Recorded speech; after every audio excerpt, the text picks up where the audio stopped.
welcome to the AV Forums podcast for tonight. It's Sunday night, and everything's kind of gone to pot a little bit. So there's no Mark this week, and Steve's had to drop out as well this week because, sadly, he has really bad hay fever. So it must be really bad if he can't come on and talk about himself, because Steve loves to do that. So no Steve, no Mark, but joining me on this edition, Kaz Harlow. If God were a villain, he'd be me. And Ed Selley. I don't do fiction, not my field. So we're live once again. If you are watching on YouTube, welcome along. Thank you for joining us this evening. Even though the weather is absolutely smashing and gorgeous outside, we are sat indoors doing the right thing in lockdown. We're sat indoors and talking to our computer cameras. If you're joining us on audio as well, welcome along to the podcast. As always, we are on your normal podcast provider. Make sure you subscribe so you get us every week. So this week it's the best of the month edition, which is going to be rather short because I haven't watched any films. So I hope Kaz has. And Ed's also going to do his usual vinyl playlist and album of the month. And we'll also cover what TV we've been watching. Not been watching much TV myself, and I know Ed hasn't. So again, it'll be what Kaz has been watching. Also, please remember to subscribe to the YouTube channel if you're watching us on YouTube at the minute and you like what you see, or you've been following us for a few weeks on the live podcast and you like what you see, then please subscribe to the channel. It does help the channel. It helps us pop up in search results and trending and all the rest of it, so other people can find us and find their way over to AV Forums and the wonderful things that we do here on the podcast. You can subscribe to the audio podcast, like I say, through the usual subscription services like Spotify and YouTube and iTunes. And also Patreon. So donation time, patreon.com/AV Forums if you want to support us on a more regular basis, then you can head over there and sign up. You can also donate directly Streamlabs/AV Forums. That can be a one-off, and it's always welcome. Or if you do a YouTube super chat, it's guaranteed that your question will be answered this evening if you do that. So those are your options there. And if you feel inclined to support us, then what it does do is it helps us grow AV Forums. It helps us add new things in, so new editorial or new videos or reviews and so on. And again, it helps us publish more videos to our YouTube channel and so on. So if you do feel like contributing, it is really appreciated, and thank you very much for your support. It has been great over the last few weeks. So like I say, it is a bit more of a reduced podcast this evening because hay fever and Mark has, unfortunately, it looks like he's had computer problems. We haven't been able to get hold of him this afternoon, so unfortunately he's not around either. And as always, we need to thank our frontline workers. They have stopped doing the Thursday evening clap, but we're not going to stop thanking you on the podcast, because it is appreciated what you're doing, no matter what you do, whether you're in the health service or whether you're a delivery driver or working in a store or whatever. It is appreciated putting yourself out there and helping things stay as normal as they can be. So thank you very much. And competition times. Do you feel like winning something? Kaz has got some competitions for us. Kaz? Yep. Well, you can win a copy of Snowpiercer on Blu-ray. That closes 23rd of June. You can win a copy of 1917 on Blu-ray. That's 16th of June. Hell, these are all Blu-rays. So you can win a copy of The Grudge. That closes 16th of June. The Specialists. That's 10th of June. Throwdown, which is 9th of June, and The Boys Season 1, which is 9th of June. And you can also win a copy of Sea Fever on Blu-ray, which closes the 2nd of June. And we've just set up a competition for the rhythm section on Blu-ray. That closes 4th of June. Now, this is a new thing we're trying out. In order to enter this competition, you need to use the following question to pick the correct answer in the competition link. So this is the question. The rhythm section is a little like a British version of which of these films? If you need a clue, the link to the rhythm section review is in the competition too.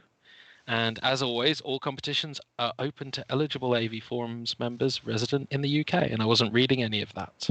Oh, off the cuff. Yeah, so you say.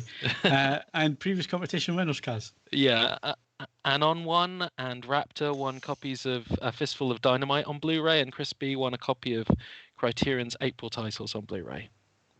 Okay, so it has been a busy week. It's been a fabulous week if you like your weather and looking out the window, because I ain't got a garden to go and sit in, which is probably a good thing because I do suffer from hay fever. So I guess what Steve's done is he's been sat in the garden all week and just been getting more and more and more pollen. Oh no, And something will have started to pollinate that hadn't been pollinating previously. yeah, you're probably right, because I had to take a couple of the antihistamines this morning because I got up sneezing this morning. So you could be right. There could be something new in the air. I don't get it too bad, but I have seen Steve suffering quite badly. Yeah, he has in the past. But the thing is, when we used to just be audio only, we just sort of used to say, suck it up. And just make him do it. Obviously, as he can be seen now, I mean, I suggested as a fundamentally unsympathetic human being that we just park him behind some Ray-Bans. I mean, not least because it would have been an endless source of, jokes, but he's just not up to it. So I hope he feels better by next week. You can sense this. I have the terminal lack of sympathy of someone. I have many failings, but I don't get hay fever. So, sucks to be you, I guess. I once, I think I've mentioned this on the podcast previously, but when I was around about 5 or 6 year old, I was given an injection, and this is back, if I'm 5 or 6 year old, that's really early 80s. Given an injection, never suffered from it for probably about the next 20 years, and then bam, it just came back again. Did you have to pop along to, I don't know, like a nuclear power station or some other really sketchy location for your injection? Did it glow? No, I don't know how that happened, but it did, because I've since asked my doctor, about this injection that I got when I was a young lad, and he said, "Oh no, we don't do that anymore." So God knows what was in it. So it was effective, but you don't know how many years of your life it took off to get. Yeah, well, it'll be the rubbish end, hopefully, Ed. So there we go. Right, so it has been a busy week. It's been a lovely week to get out where you can. I have been out and enjoying the car since it came back. It came back on Thursday night. So I went out Saturday, yesterday. I did a coast run. So I went all the way up to St Mary's Lighthouse up at Whitley Bay. And then I came all the way down the coast to Seaham and then back across towards Barnard Castle. I had to test my eyes. So I came back Barnard Castle way and then back up the 68 to home. And it was a grand little run, just under 200 miles. So, I had a good run out, and I needed it. 4 times? No, that was 1 tank of fuel. I had to refuel again today, though. But Ed, when it's £49 to fill the tank, I ain't complaining. Although that just does mean your tank is the size of a squeezy bottle, though, isn't it? 55 litres. It only so in other words, an hour round trip. It's 5 litres larger than the one in my Fiesta. Yeah. That's ridiculous. Yeah, but it's an American car. You got a filling station on every corner, and it's cheap as hell to fill it up. No, so. I suppose. I say short range. It's like I've always had a soft spot for the old Jag XJ6s, but even though they had 2 fuel tanks, they still have a range of about 8 meters, and it's just infuriating. So I get about 280 miles on a tank normally. If I'm on a run, I can push that to 300 if I'm on a run on the motorway, because it's a modern V8. It hits the Euro 6.2 standard. And I will get about 30 mile to the gallon on a motorway run, and round the doors it's 22 to 24, so it's not that thirsty. No. All things considered, it's impressive. Yeah, good stuff. 2 TVs turn up for review this week. Now, I was going to talk to Steve at this point in the podcast, and I can play an interest. Can you? Okay, you can play an interest. That's great. So I had 2 of the TVs in. One of them is a Panasonic HZ1500. They've changed it from last year, where this now has the Atmos speaker that the 2000 had last year. So you had 2 or 3 TVs. Well, you had 2 that was the same. There was the 950 and the 1000, basically the same TV, different stand. Then you had the 1500, which had a soundbar at the bottom, 2-channel only, and then you had the 2000, which had the Dolby Atmos system, the upward firing speakers and so on. So the upward firing speakers come down a TV in the range to the HZ1500 this year. So it still has a nice soundbar. Is it? Sorry, just to ask the idiot question. Does this mean it's not last year's model in a new frock? I mean, they have changed. There's the screen. It's a new panel. Yeah, it's a new panel. It's a 20 panel that's in it.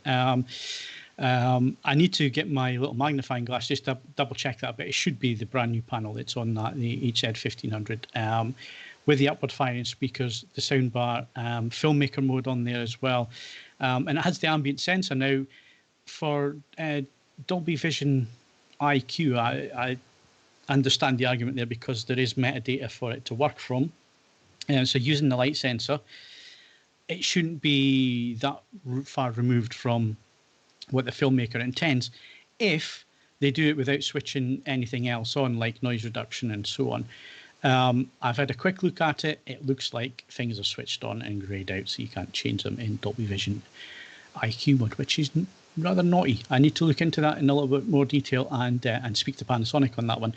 Filmmaker mode, Panasonic are the only manufacturer to use the light sensor with filmmaker mode, and it does work. And it works really quite well because it's been really sunny this week, as you probably noticed looking out your window. And it has boosted the image in such a way that it compensates for the light in the room without blowing out the picture, without raising the black floor, and without adding any artifacts in. So it does work, and I've been really quite surprised with that. So again, I've only spent, it turned up on Thursday. I set it up on Thursday night, so I've spent 2 and a bit days where it's been on a couple of hours, because obviously it's been the weekend and I've had other things to do. So I planned on Thursday to give it a really good run through. I've also got the 65-inch C10 from LG. We all know what that's about. It's still in the box. I am going to unbox that later this week and get that set up. How did your safe contact delivery go? Very good, because the Panasonic was only supposed to get delivered to the front door because it was a 55-inch, and I was supposed to carry that up the stairs myself. There is no damn way I could carry that up the stairs myself. It's really quite heavy with the stand. Don't like the new stand on the TV. It's a circular stand, which means that the TV does swivel. So if you're looking for a TV that swivels, and there haven't been any swivel stands for a while, it will do it on the HZ1500, the Panasonic. But it's quite heavy because it has to hold that screen up. They're just so large, these modern screens, that once they're swiveled, you just become aware of this sort. Because obviously they hide their bulk comparatively well, used dead on. But the moment that you start pivoting them around, you become basically, it's like having a screen door blowing around in the room. I guess it's one of those things where the school of small improvements and small sales benefits, I guess it makes sense to do, but I do question how many people will actually bother using it. They must have gotten the feedback because they've done it with the 1000 and the 1500 this year. It's not on the HZ 2000, so be interesting to see what the feedback is on the forums. Because by the time you've got one of those, you've dispensed with your family and other things, so you can simply sit dead in front of it as intended. But it'll be interesting to get measured and so on. At the moment, obviously, it's a brand new TV, brand new out the box, so I am just letting it soak in for a little while, get some hours on it and so on, and then I'll get some measurements because it'll be interesting to see what the brightness is, peak brightness. I suspect it will be about 750 to 800, I guess, because I think the 2000 this year will be pushing about 900 to 950. So we'll have a look. We'll get that done later in the week. And like I say, the C10 is here. It's still in the box at the minute, just basically because I want to get as much done as I can with the Panasonic before I put that to one side, get the C10 set up, and then I can do some comparison stuff as well. I mean, they are different screen sizes, but you can still get a feel for how they're going to perform, because normally the 55 and 65 are pretty darn close in terms of performance when you're talking about the same model. So 55-65 comparison, it is what it is. We can't always choose the screens that we want to see. So that's turned up this week, or those have turned up this week. So looking forward to that. You did ask about the delivery. Yes, to the front door. But I said, if I give you a mask and some gloves, will you give a quick hand up the stairs with them? And he was quite happy to do that. I thought you'd never ask. And then obviously the delivery driver for LG, who's a cracking lad, same lads. It's the same guys that turn up every time. He was well prepared. He had his mask and gloves and everything. So we got that up the stairs quite quickly, actually. And then he was on his way back down the road, because what he normally does is when he comes all the way up to Durham, is he normally stays at the hotel at the bottom of my road, and he'll stay there the night before and have his breakfast stuff, drop the TV off, and then he's got a nice drive back down. But he had to come via John Archer on the way up, and then up to me, and then all the way back home in the same day. So that was a long day for him. That is a biggie, yeah. But anyway, the TVs are here. More on them probably next week once I've had time to really sort of get stuck in about them and have a really good look at them. And obviously there'll be videos coming with that. We're going to do some stuff on filmmaker mode. Still a lot of misinformation out there when it comes to filmmaker mode, what it does, what it's supposed to do, and so on. So we'll do some videos on that as well, because LG and Panasonic both have filmmaker mode, and they both do it slightly different on their TVs. So we'll have a look at that. Another new bit of tech that I've been playing around with. I just wanted to check, Kaz, have you got Sky Q, or is it just Now TV that you have? Just Now TV. It's Now TV, is it? So I am assuming that I am the only one with Q. I'm afraid Sky so. Q. So, well, HLG came to Sky this week, HDR. I had a look on Wednesday after midday, once the channels started. The channels were not in HD, but the downloads were in HDR. Sorry. So UHD downloads with HLG HDR. There's so many acronyms here, I'm going to get myself mixed up. But anyway, the Limas looked fantastic. I have to say, it did look really, really nice. It worked straight out of the box for me, but then I do have a new box. Yes. I only got Sky in December, so it's the new 1 terabyte box that I have, which does HLG. No issues whatsoever. I didn't have to set anything up. It just did it when I went to the new download page and downloaded the episodes. When I started playing, it showed up as HLG on the LG that I had at the time when I was looking at it, and yeah, it looks really, really nice. For some reason, not all over the air, I couldn't get HLG. It's probably just going to be certain programs at the moment. Everything is HLG that I have seen, so, and it's all download stuff. So it'll be interesting. Sport is now going to get up and running. We'll have the argument of whether it's too soon or whatever a little bit later, but Sport is going to be up and running. So obviously Sky are going to start showing Sport again, hopefully very soon. Like I say, I've got all the new TVs coming in, all the new quiet TVs. stadiums.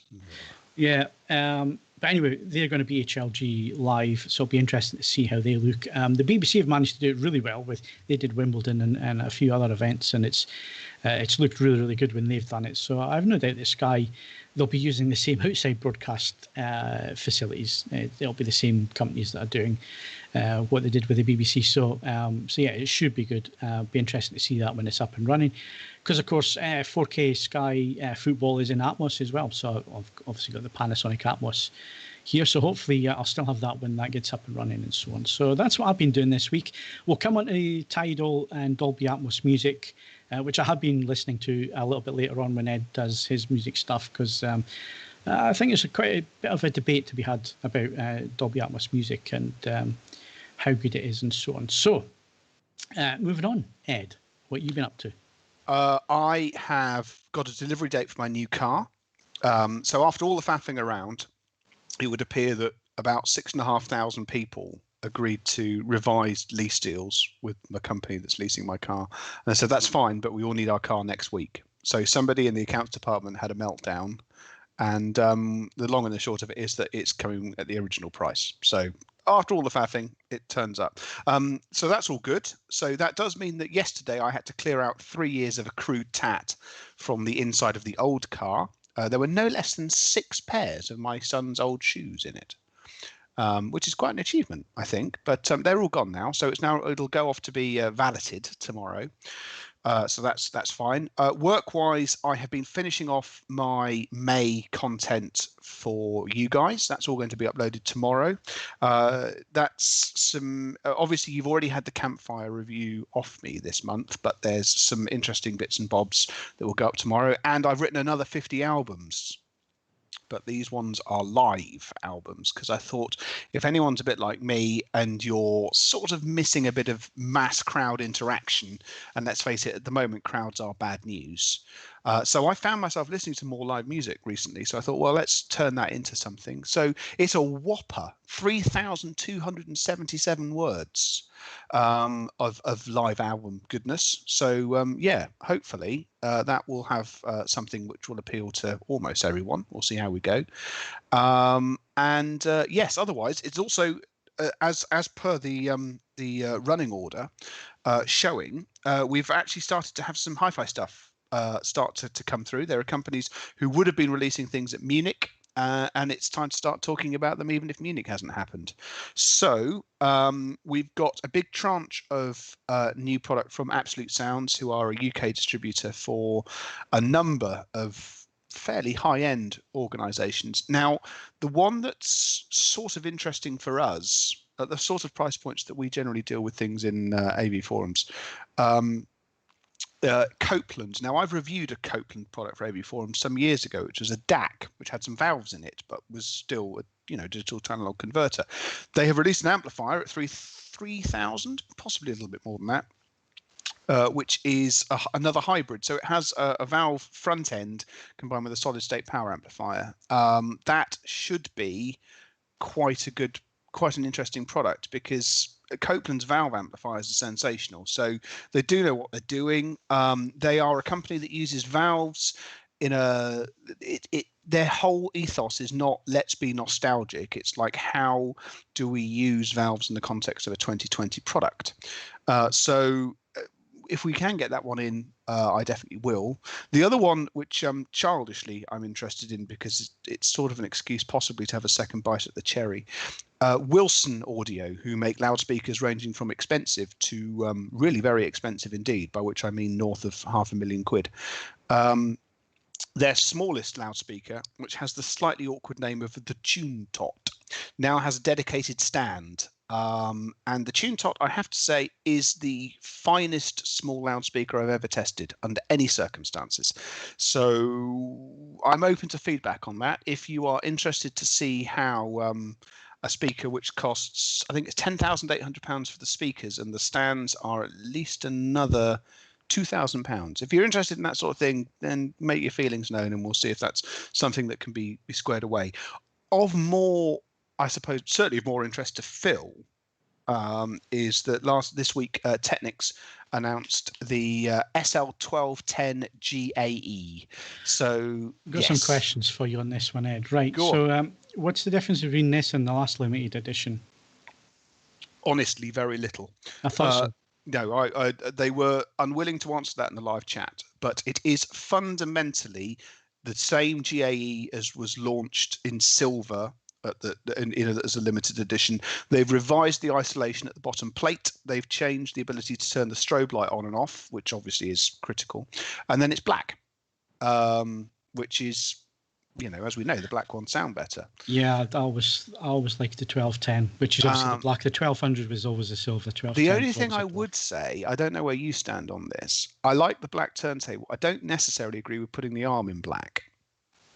Oh, is the arm black? Is it? I didn't even notice that, Ed. It's the first time that the arm is black. So if you order an SL1210 GR, we've tested the 1200 GR for AVF some years ago. That is a black turntable with the same silver arm as the 1200. And if you have a 1500C, which we've also reviewed, that is equipped with a black arm. Confusingly, this is the same as the 1500, so it has a magnesium arm finished in black. The most significant difference is not the turntable itself, Phil. It's the fact that this comes with this equally limited edition custom made Naga Oka cartridge. Now, this is an unknown quantity, but I would say that Naga Oka makes some absolutely magnificent cartridges. And as was let slip in the press conference, this is a sneak preview of a new range of Naga Oka cartridges, which is the first time that's happened, I think, in my lifetime. And I'm not that's not a statement for dramatic effect. That is a genuine statement of how long it's been since Naga Oka decided to make some new cartridges. So that there's no word if this Technics model is directly comparative to one that's going to come out, or whether it's different again. I dare say for economies of scale, it has to have something in common with a model that's going to come out. But that promises to be a significantly, that's a significant difference, and I really hope it works. And it would be nice if Nagaoka get to make their products known to a wider audience, which a product of this nature is hopefully going to do. I have requested a review sample. As you might imagine, review samples are thin on the ground for limited edition products, but we'll see what we can do, because they are quite keen. It's like when they do the those special edition GT3 Porsches, and you watch the review, and at the end of the review they say, and of course, it's limited to 1,000 and they're all sold. They're all sold, yeah. So it's like, well, I've just wasted 10 minutes watching a review. And the only thing that is in some ways with the original 1200 GAE, the silver one, the difference between that and the G, they are. There are some minor differences, and it does make for a better product. This has more of a sting in the tail because Technics is adamant there will never be an SL1210G. So this is your only stab at getting a black posh. Until they've sold all 1,000, and then they'll bring it in. Well, we'll see. If they do, then that's good news for them. I think I dare say, if the cynic in me agrees with you, you'd want to test the water on this, because you don't want to have more sales lines than you can get shot of. So I dare say they'll be working out how quickly these ones sell through. But at Bristol, the official line is there is not going to be an SL1210G. So this is your shot at a posh black Technics turntable. Okay. What was the sandwiches like at this launch event? Well, I had to make my own. As you know, so they were all right. As I said, it was very homely. Once again, like all of these international events, it makes you feel grossly inadequate in terms of languages spoken, because they were dealing with questions in every single European language. But whilst I would, choosing my word, it possibly wasn't the slickest. I mean, I say this as a podcast. I've got a fake background, and I've got a cat next to my head. In production terms, it possibly wasn't the single most dynamic event, but they got all the information across. I am up to speed on what the turntable does. It plays records, and it will probably play them extremely well. But we'll see. It's whether it is a test bed to see if they can sell a meaningful quantity of black turntables, we'll wait and see. But I've requested a review sample, so we'll see what comes of it. Last but by no means least is Monitor Audio, best known for speakers, has launched the IMS4 music streamer. Now, we ran this as a news story donkeys years ago. Monitor Audio has licensed the Blue OS operating system, which is very, very good news for you and I as consumers, because, well, bluntly speaking, Blue OS works, which is a big deal in streamers, because there's plenty of them out there to this day that aren't anything like as good as they could be. So this is a quick route into actually making a product which, works. I didn't actually check that much of the feature set, I confess, before I went online about this one. I believe it's as much Monitor Audio providing an alternative with their sort of embedded systems and so on and so forth. You're able to buy a control front for it that will support that. But there's no reason at all why, when we can get a look at it, that it won't turn out to be rather good. But that's another useful one. Sometimes we go weeks without having a hi-fi news. Yeah. Well, I mean, obviously this is an odd one. Like buses. Munich would have, and I know that a number of companies are still sitting on news stories. So we'll see what comes of that in the next couple of weeks. I suspect it's going to be a relatively busy couple of weeks in terms of in terms of there being some more stuff as well. So I'll be boring you for a couple of weeks yet. Okay, not bore away. It fills in 20 minutes of the podcast. So just to wrap up on the hardware stuff before we go into movie stuff and find out what Kazi's been doing this week. Hisense are also launching their TVs. Now, we've gone into the TVs in quite some detail. We know exactly what's coming. The top of the line one, the model is the U8. QF. So it heads up the range, and then there's models underneath that. They're all quantum dot this year. They're all LED LCD. No OLEDs from Hisense. They tried the OLED, and it didn't work for them because it didn't really fit with their business model. And as soon as the big name OLEDs have been on the market for a few months, the price erosion on those didn't make it a very competitive market for Hisense in the end. So they've withdrawn from the OLED for this year. But the 2020 TVs, they are coming up. We covered it in quite some detail from CES. So if you're on YouTube, or head over to YouTube, head over to our channel, look at the CES playlist. It's in there. We spoke to Aaron from Hisense UK, went into the range in quite some detail. Some really nice features on there. They're going to be really decent priced, and you get an HDR 10 Plus and Dolby Vision HDR on there, as well as HLG HDR, which is just to quickly explain it, because I've seen a few questions popping up. HLG is obviously hybrid log gamma. It is the broadcast standard which is used for HDR.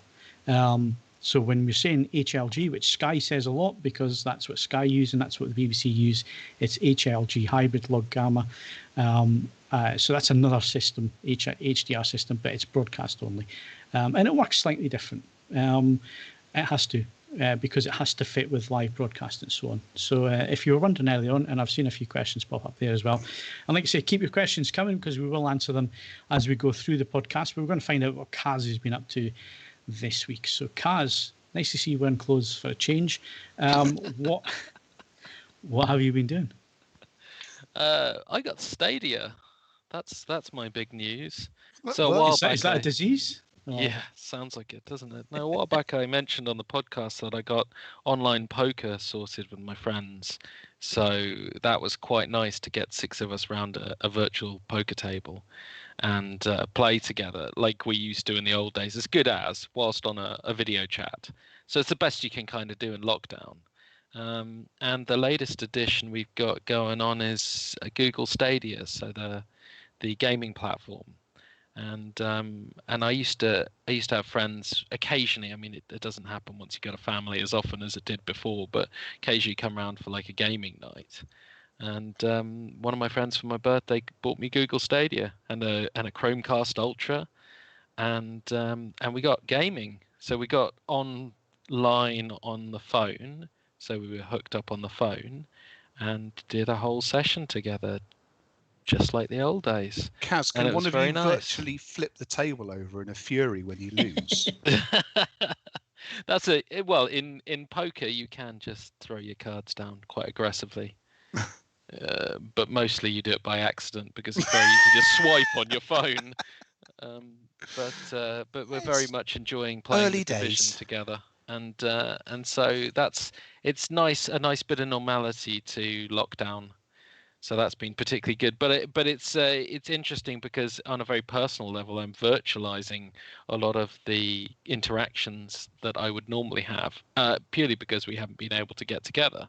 And that's pretty much what everybody's doing out there on a larger scale with live events and with everything. I mean, it's what we all kind of have to do, from video conferences to people who'd previously trekked across the country or across the world to see. To these, I mean, the latest ones, I think, are things like they're talking about it for whether or not they'll do it for the Oscars or cancel the Oscars. But there are film festivals they're going to go and do online, aren't they? There was a virtual car show on Twitter this morning. Yep. It was actually quite entertaining. I mean, maximum respect to the man that dropped a Chevy V8 into a Volvo 7 Series estate and otherwise kept the outside of it exactly the same.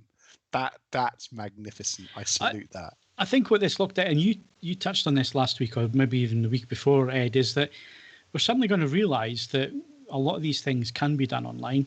Like the press conference you had this week, I had one a couple of weeks ago where basically rather than travelling the length of the country to go to London or wherever it's being held, or even flying to another country, going to a hotel, then sitting through a press conference, then getting handed a USB stick with the exactly the same information and photos on them, and then going out for food and all the rest of it, and not having time to actually write your story and so on, which is how these things happen.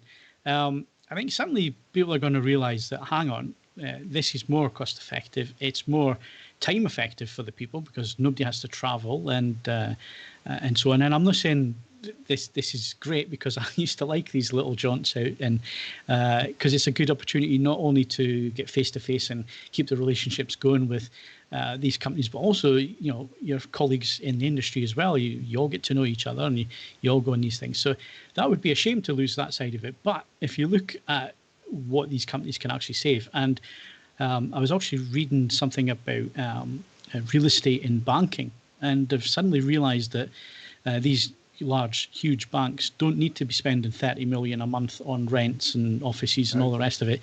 People can work from home, and they can save an absolute fortune by having people working from home, not having everybody pile onto the London Underground every morning and try to get the office and all the rest of it. It's more effective, more resourceful. So I think we're going to see some big changes coming in. A number of companies. I can't name any of them because it's not a public announcement, but I know that quite a few are, in terms of their relationship with us, the press, they are pivoting over to the idea of an annual event, either piggybacked onto a major show or held separately, but where they get us into a location for more than a day, and they go through a number of things, and then they control the narrative because they do the timetabling, and the whole idea is that you'd want to go because there's value added. You get to speak to engineering staff, you get, and you can I know not your favorite word, Phil, but you get an insight into, I mean, with hi-fi things it's as much how it came to be, production processes, and so on and so forth. TVs will be a little bit different, I guess, because they're made in a ferociously complicated way, and they're all made in a ferociously complicated way. But it's the difference between dragging people in for one product or just us coming over and it's like, this is what we're doing for the year school of sort of thinking. Now, I mean, obviously, Philips has been sort of doing that anyway, and that was one of the events that happened, obviously, because that was pre-virus. But I believe that it's being from conversations, it's being considered by a number of other organisations as well, and I quite like the idea of that. I'd rather come away with a much bigger picture of what the company wants to do, and we can filter that through. I agree with you that I'd miss it if it disappeared entirely. But yes, in terms of actual value being added to the process of being shown the product, then yes, there's not a significant difference dragging my arse over there to go and see it. Yeah. Kaz, you're on about film festivals. So there was a news story that Andy put up this week about a film festival that is moving online. And I guess it makes sense in terms of what this festival would present. I am assuming that there's no big blockbusters being shown. No, this is the We Are One festival that they're talking about putting online. I mean, it says it starts 29th of May, so that's already been in the past, hasn't it? So I don't know how that would have gone down. I mean, they're obviously not going to do big films at these events, but I mean, generally film festivals aren't really big films. I mean, by and large, that's their style. Smaller films which might have gone unnoticed. Yeah, tell that to Cannes. These things. Yeah, sure, I know. Yeah, well, I think it's a good idea because making these films available and making them available at home. I mean, maybe if there's a festival buzz, it could get people interested in downloading, purchasing films that they might not have done otherwise if they had access to these online film festivals. It might even work better than the real film festivals, which by and large, I mean, at least from an outsider's point of view, feel a bit niche. So I think I have to say I've been to Cannes, but never during the film festival. It is an utterly unrealistic expectation to ever go anywhere near it during the thing. So the idea of it switching to virtual is, it's not in it. Well, I mean, maybe not specifically that, but I agree with you. I'm more likely to dip into things like that if they're virtual. Yeah, absolutely. Yeah. I did fall into the harbour in Cannes, but I had I may or may not have consumed some alcohol before that. Yeah, I The feel water nobody- was lovely and warm, but I did kill my mobile phone, so it wasn't a great. I mean, like talking about watching live things, I am assuming everybody watched the SpaceX NASA launch event and the docking today. I didn't watch the docking. I watched. All right. I watched the launch. What was I was writing your article. I'm sorry. I was. My face was, buried in my laptop, diligently churning out quality content for you. That's my excuse, and I'm sticking to it. Yeah, I was rehearsing my lines for the podcast. So. But no, I mean it's incredible. I mean just as the sight of the booster doing its standard landing procedure, it's just, and all. I mean, obviously, I know what I know about the interiors of spacecraft could be written on the back of a stamp. We're sorely missing Steve on this one, but did it not look to you like the interior of that SpaceX one? That sort of looked more like what they look like in films. It just looked like a Tesla, with a big screen. Yeah, but it looked proper slick. It wasn't just a massive, 8 million dials and buttons switches flying in close formation. Yeah, it was. It felt for a brief moment like there was a spot of future going on there. And it was really impressive. The sad thing was that the camera on the barge, it went blank, and then the next time it came up, the rocket had already landed.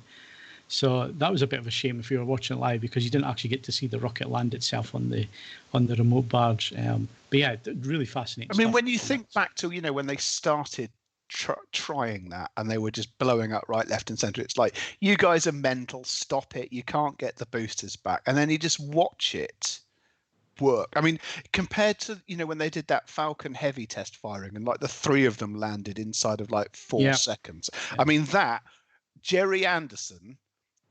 Had he been alive and watched that, he'd have exploded. He wouldn't have been alive. It was just so Thunderbirds in its perfection. And I just, I mean that was genuinely magical. But I mean, obviously, people have gone into space on a spacecraft made in the private sector. It's incredible. When you actually you lose sight of these things, because obviously all other facets of news are not good at the moment, and there's no sense pretending that they are. There's a lot of bad things going on in the US especially, and I don't necessarily disagree with the resurgence of the White is on the Moon poem slash sort of statement thing that's reappeared all over social media. But nevertheless, it's a hell of an achievement. It shouldn't be just because it's juxtaposed against bad should not necessarily mean that we ignore quite what a step it is. It's a bright shining light that just says, look what we can do when we get our shit together and our minds together and do something positive. Yes, it's a lot of money. There'll be arguments about, is it worth what it actually costs to do that kind of thing? Define worth. But, again, it shows us what we're capable of doing when we work together and that kind of thing. And it's, absolutely spot on. So anything else, Kaz, before we move on? No. I think we going to the moon sounds good enough. Okay, so it's a BAFTA are getting slung, are they? Oh yeah, I did. Oh, I did notice that. I do apologise. I mean, I don't know the full background to this one, but it seems some awards which aren't taking place virtually are taking place behind closed doors, which is that invite-only thing. I still fail to understand from previous chats when we talked on the podcast about how that actually works. Because who would go along? Like, even if it was invite-only, who's going to chip up for that? And how are they going to anybody get that there? wants a free lunch? Sure, campaign? But you wouldn't hop on a plane for it, would you? So it's going to no. be... Well, it's BAFTA, so it's the UK, so it's going to be in London, and it's normally the hoi polloi of TV who are normally based in London. So maybe I don't see. I don't think it'll be a big issue as long as it's socially distanced and the tables are spaced out and all the rest of it. I can't see them being a gathering in Hyde Park 6 meters away from each other and texting. 6 meters. All right. Okay. Well, no, that's celebrity distancing. You've got to show that you're distancing more enthusiastically than as plebs. So, yeah. Right. So I think we need to go through some of these questions. I just noticed that ASL's just mentioned Clint Eastwood was 90 today. Yes, he doesn't look 90, does he? He's put in a hell of a lot of work recently as well. So to be pushing on 90 today, But didn't he say it's that impressive. he said a couple of years ago that he was stepping back, but then he made it clear. He said, I did sort of 6 weeks of it and I was bored rigid. Yeah. And so he's back in it. He's renowned for being a very efficient filmmaker. So turning in films under budget, under schedule, which is very rare these days, particularly in Hollywood. So, and he's also, actors love him because he's come from an acting background. So he knows what to pull out of people and he doesn't make them do 100 different takes. So I think the fact that he's so good at making films efficiently means he just keeps churning them out. Yep. So and he's well liked, and people want to work with him and work for him, and so on. So yeah, he's done some fantastic work. We will do Clint Eastwood next week. Okay. So ESL, we will do that next week. So it'll be best and worst of Clint Eastwood for next week. Any questions there, lads, that we want to have a look at and answer? They've all been a bit above my pay grade, I'm afraid. I still haven't got Jaws, so I can't answer ASL's question about Jaws. And Simon's doing the review, so he's going to get on that this week. There's a thing. My copy hasn't turned up. I've just remembered I ordered that. Jaws. Was it out this week? No, it's out tomorrow. All right, that's why it hasn't turned up. Yeah. Here tomorrow. There you go. Getting ahead of myself. Right. So, quickly looking through some of these questions. Right. So Dolby. Music enhancements and so on.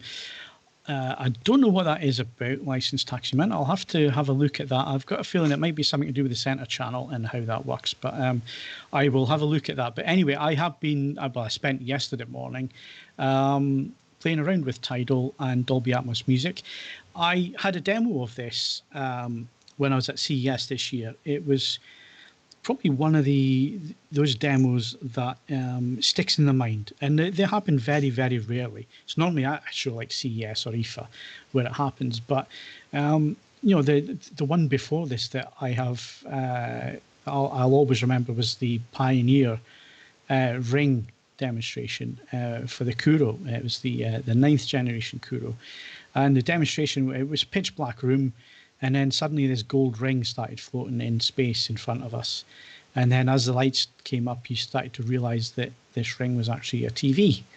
And of course, it was to show off the black levels and so on. And that stuck in my mind. It was one of those demonstrations that was perfectly done. And again, the Dolby Music demonstration this year on the Dolby stand, I wasn't expecting it. I'd heard about Dolby Atmos music, but it was for a little speaker. One of these little Amazon speakers that had it built in, and I had no interest in it. We're about high fidelity and home theater and all the rest of it, so I've got no interest in one of these small little speakers. And I had the demonstration. I thought, yeah, okay, there's a bit of space, because it's one source, so it's not like it had 2 or 3 sources. It was just one source, and it's like, yeah, okay, the separation was okay, and there was a little bit of width and height and so on, but it was nothing that to get excited about. What I got excited about was I heard some tracks in Dolby Atmos music on a big system. It was a big Atmos 724 system with upward firing speakers. So it wasn't even with ceiling speakers. It was upward firers at the front and to the sides, rears.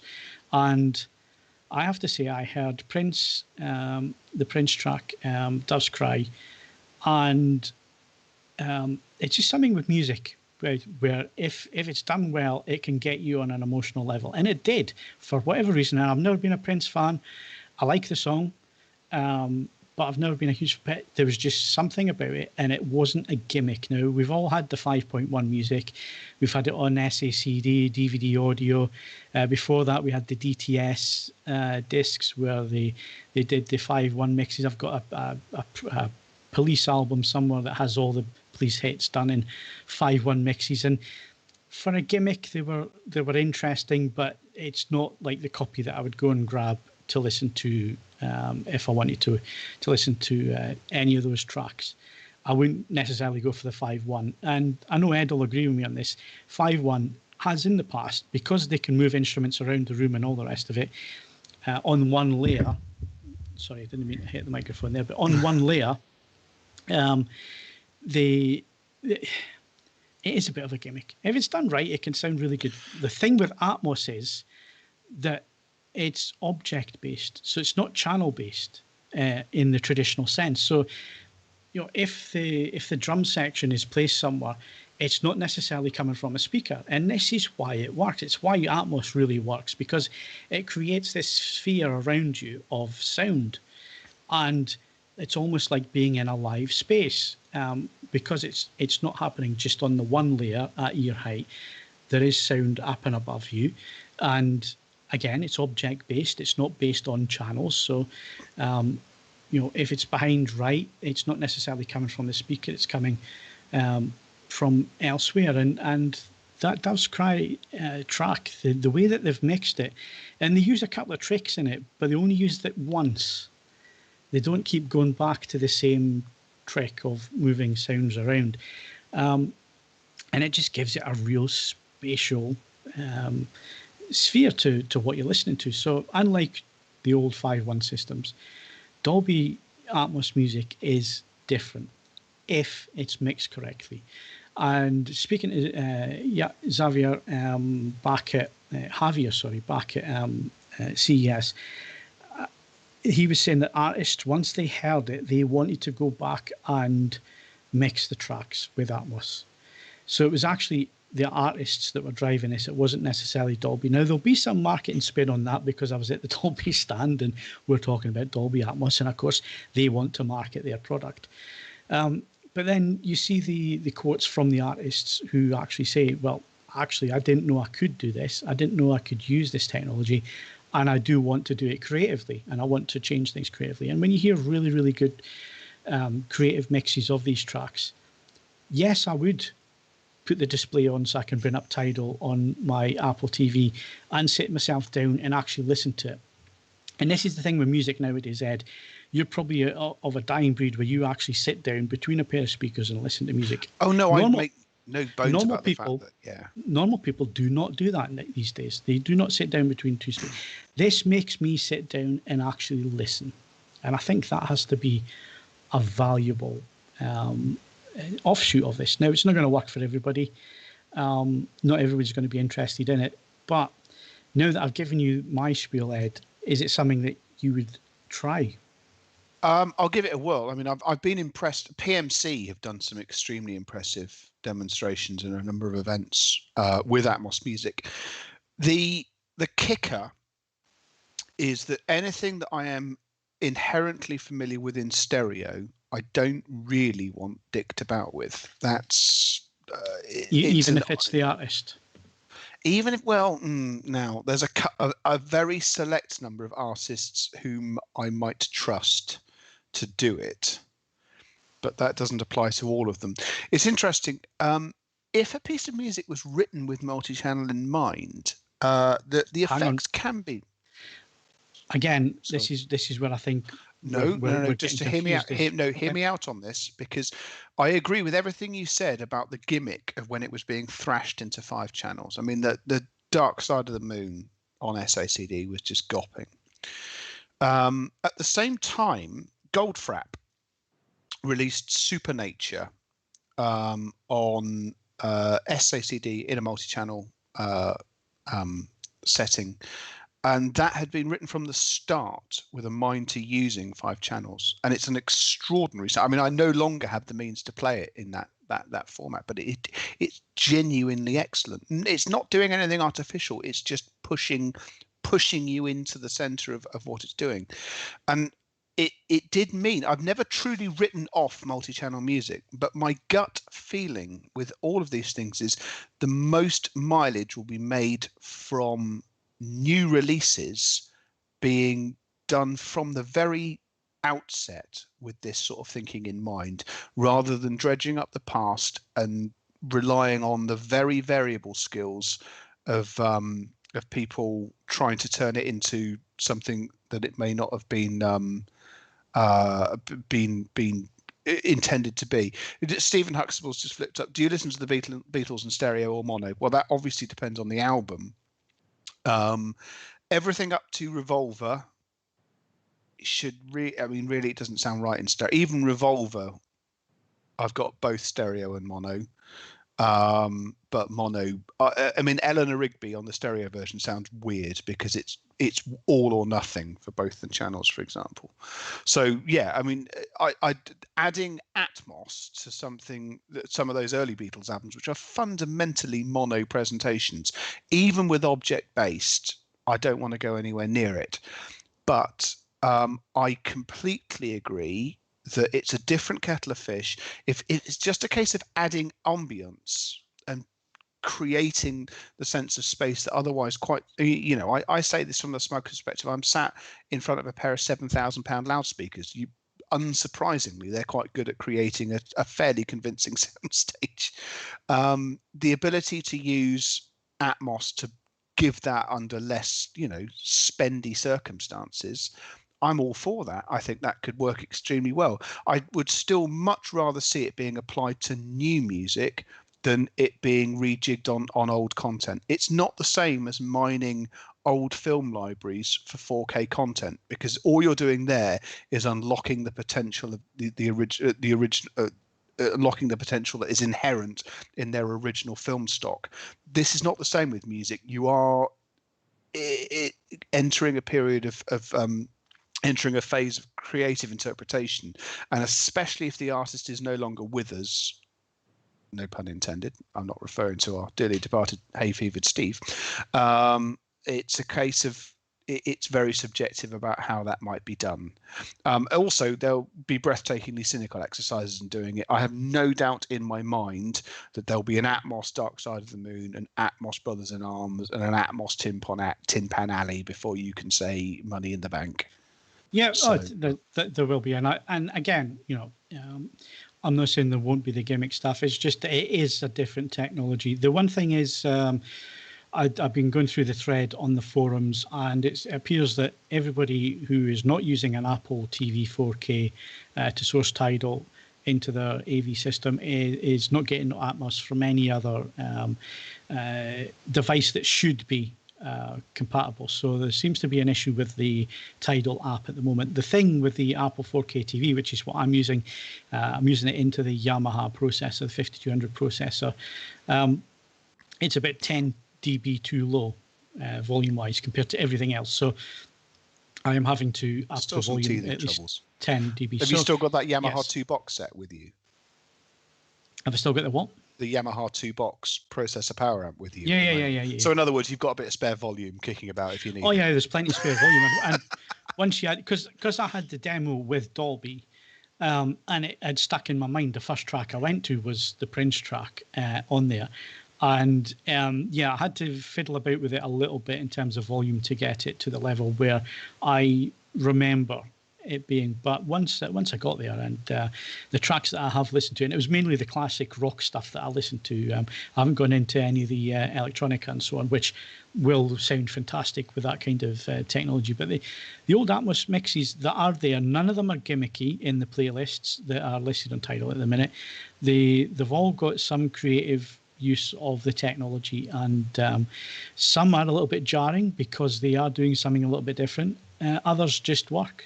So it's definitely worth trying out. Somebody said the sound dull. I have not had that issue whatsoever using the system that I'm using. So that's Tidal from the Apple 4K into the Yamaha 5200, and I'm using MK MP300 speakers, and two big MK subs. Ain't got an issue with it once I got the volume sorted out. Doesn't sound dull. Nothing that horsepower won't solve. Gordon Wheeler asked, have I tried the Kraftwerk 3D catalog in Atmos? I have, and that's extremely impressive, but that's because Ralph did it from the very outset with that in mind. Because I am traditionalist, I spent £140 on the 7-disc vinyl box set because it's big and red and all the bits. It's literally, it's like an adult Fisher Price activity set. It opens up and it's tremendously entertaining. And I am a man child. I make no bones about it. So, but no, I have heard that, and I do on the occasions when I still do to multi-channel testing off site, I do make use of it. Yes, because it was done from the very outset with a view to having Atmos included. That is, when Kraftwerk say 3D, that's what they envisaged. They wanted to capture the ambience of the live events. And when I went to see them do Tour de France at the Tate Modern, yeah, I mean, it's the single most astonishing sounding live event I've ever been to. And yeah, they were throwing information above your head, and at that point Atmos was a gleam in Dolby's eye, but they were very clearly, and it wasn't just a case of punting energy skywards, it was object based, and it was absolutely phenomenal. So people like that, I mean, Ralph's getting on. He's older than Florian, who sadly died, but he knows what he wants from his catalogue. I would trust him implicitly to get the results he's anticipating. When it comes to the one that would really worry me, I mean, obviously it's been done with Prince with reasonable success. I haven't heard them, Phil, but you seem happy enough. Jacko, I'd be worried that someone would just get in on Thriller with the let's send it up to the ceiling school of, and I don't think I think that could be disastrous if it wasn't done right. Although you say that This Is It, the Blu-ray of that, one of the best sounding multi-channel mixes I've heard of his music. Granted. So and that was made while he was still alive. So yeah, it'll be interesting. No, hang on. This Is It was the wasn't that the outtakes, the thing he died whilst rehearsing for?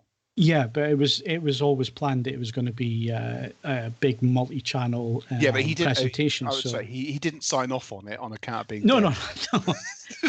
But obviously they were making it, and that was all in mind, because you might be surprised to know that THX get behind a lot of live performances nowadays with big major bands, and it was supposed to be some kind of tie-in. I don't know if it was THX, but there was supposed to be some kind of tie-in with the sound that they're going to use and all the rest of it. But yeah, we need to move on from this. There was one question, Steve DR, will Atmos music come to AVRs using the built-in AVR Tidal?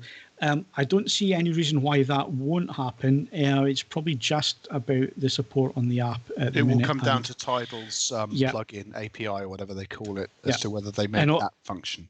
Obviously, there are issues at the moment with that because, like I say, it's not working on some devices that it should work on, although the announcement was only made on Friday. So yeah, we'll give them the weekend and we'll see how this next week pans out, and I'll keep an eye on it, and if there's any changes we'll let you know. Don't forget, it's only idiots that work weekends. Yeah. Kaz, music wise, you've sat in silence here, but there must be stuff that you're interested in. Yes, in fact I've been working my way through Ed's 50 albums and picking out selectively and impressing my wife with some of the eclectic choices he's put on there, and some of the ones which he's put on as being the greatest album ever and haven't gone down quite as well. But I don't think the only one I described as I described Talks, The Colour of Spring as the best album of the 1980s. Yeah, and so it we. is. Yeah, but we did. I mean, we made the mistake of maybe just trying to play it from the start, and kids got bored. Yeah, no. That's fair enough. And I was looking forward to it, but we came across some really, really choice new songs on there, including I never knew that the Shaman, their first album included some of my favourite performers. I mean, Orbital, Goldfrapp. I mean, they're all come together on there. I was so pleased to find that. Believe it or not, mate, Phil will back me up on this. The Shaman started as a psychedelic Scottish pub band. The early Shaman albums do not sound anything like the Shaman that we know and love.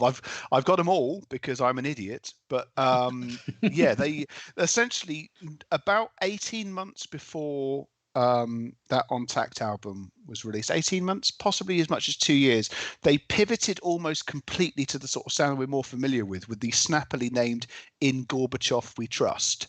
But yeah, before that, it's just, it's bonkers, absolutely out there sort of stuff. I was very pleased to find it. But no, it's Also joy. pleased the number of ones that I recognised. Having Uncle on there and DJ Shadow.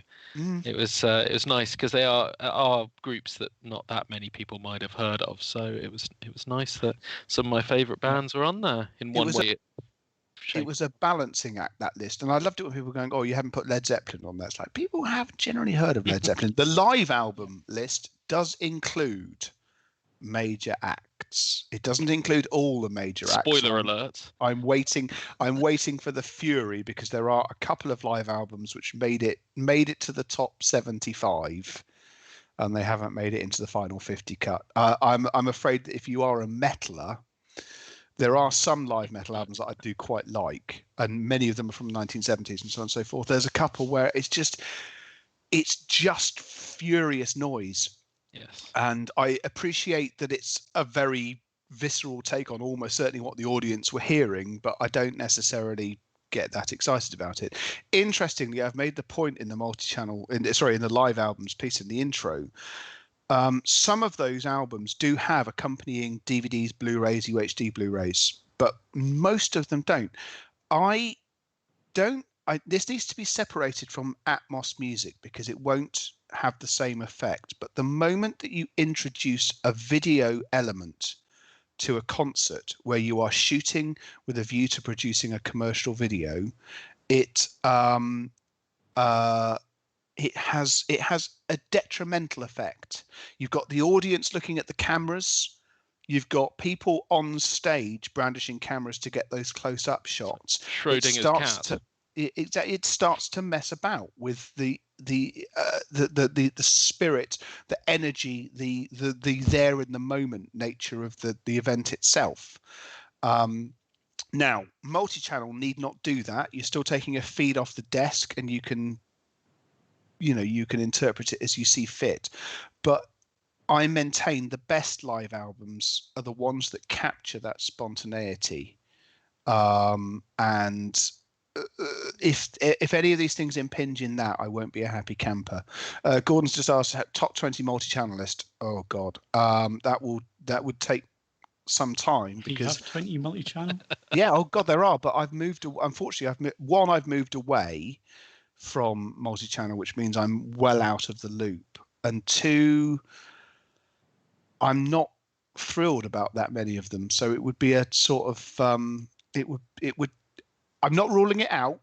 Let me do some homework, and I'll see what I can do. I mean, it's hard to think about some of my favourites. Some of my favourite tracks from Orbital, I know which sound should be coming from which speaker. Yeah, and I still use Chime as a test track. Yeah, and I mean the box part 1 and part 2. I mean the way it plays across both channels. I mean, it's phenomenal. They've really nailed it. Now, they're still around, so if they wanted to tinker with Atmos or do something else, then that's fine. But sure. I know how it's supposed to sound, so yeah. Yes, I agree with you. I'd rather they did it to Monsters Exist than Orbital 1 or 2. Yes, yeah. Richard Tim, he's mentioned Metallica's Through the Never and so on. Yet some of Metallica's live stuff, multi-channel mixing, S&M, the original S&M is one of those that I still fall back on. It's a DVD, but I still listen to it because it is a cracking track, and obviously I've got the CD of that as well. S&M 2, you mentioned that. I missed it in the cinemas. But like you say, it should be getting a home release. I can't wait for that. And I'm trying to think of what the other live one is that I do have on Blu-ray. What's the one where there's like a meteorite shower on stage? There's flaming bollocks all over the place. It's very visceral. Yeah. Didn't make the list. Sorry. I look forward to all of your fury in the comments. It's one of the. I'd still want to try and see Metallica live, because seemingly they are one of the loudest bands ever, and they take a great amount of pride in their sound. So one of these days, I really want to see them live. That's it, cunning stunts. Yes, it's a man on fire, and there's all sorts of. It's like a Cirque du Soleil with some guitarists kicking around in the background. Yeah, they've done some fantastic stuff. Anyway, we need to move on. Ed, you need to do your best of the month for me, your album playlist and vinyl. Yes, right. Well, let's be nice and quick on this. Album of the month. Here's a name from the past: Badly Drawn Boy. He's been relatively quiet in recent years, but he's released an album called Banana Skin Shoes, and it's absolutely magnificent. It's got a bit of welly to it. It manages to do all the things that he's good at, and don't forget he's a multi-instrumentalist. He does much of what you hear on his albums is him, but it's brilliant. I was utterly unprepared for how good it is. Thoroughly enjoying that at the moment. It's available on all the major streaming services, and the digital copy sounds absolutely brilliant, which is why it's not my vinyl release of the month. Vinyl release now, I'm afraid once again this hasn't turned up yet, so I'm hoping that it's a decent vinyl release. Traditionally he's never let me down on this one. Moby has walked back in from the wilderness. He has released an album called All Visible Objects, which might as well just be called Go V2. It doesn't necessarily make any progress on from Go, but Go sounded fantastic, and it's the same thing. And if someone doesn't start using Power is Taken, in the context of events going on in the United States, well, they're missing a trick. Let's leave it at that. It doesn't break any new ground, but it's a phenomenal sounding, big, powerful electronic piece of music, and I've thoroughly enjoyed it. Really, really good. And as I say, all of the Moby I've got on vinyl up until this point has been very, very lovingly produced and mastered within the limits of the format, gets the job done. Playlist, this is a fringe interest one, but you might find it as interesting as I did. I'm sure at least one of you will. Roots of Electro on Qobuz goes all the way back to the start of all the way back to Delia Derbyshire and the Doctor Who soundtracks and so on and so forth. It's not exactly, it's not just a playlist of experimental noise. It reminds you that the Brits were just as active in early electronic music as the French and the Germans, but we channeled it into prog, which, you know, prog, as I've said before, is a take it or leave it thing. Although I will say, I've said it's on the podcast, because if anyone knows different, I welcome their comments on this. Prog is the most gender split music style in history. I have never met anyone who is a woman or identifies as a woman who likes prog. Very simple. I've never met a single one. So we channeled it into the British channeled it into progressive music, progressive rock, but the French and the Germans tried to do other things with it. So there's Can and there's Jean-Michel Jarre and all the others. It's not a long playlist. But it's a really interesting one because you get to see so you get to see where a number of ideas took flight for the first time. I thoroughly enjoyed it. It's a genuinely diverting listen. Really good. Excellent. Right. So that's Ed's May stuff. Kaz, let's talk films. And obviously there's no cinema releases, surprisingly. All the cinemas will be opening next month, so they say.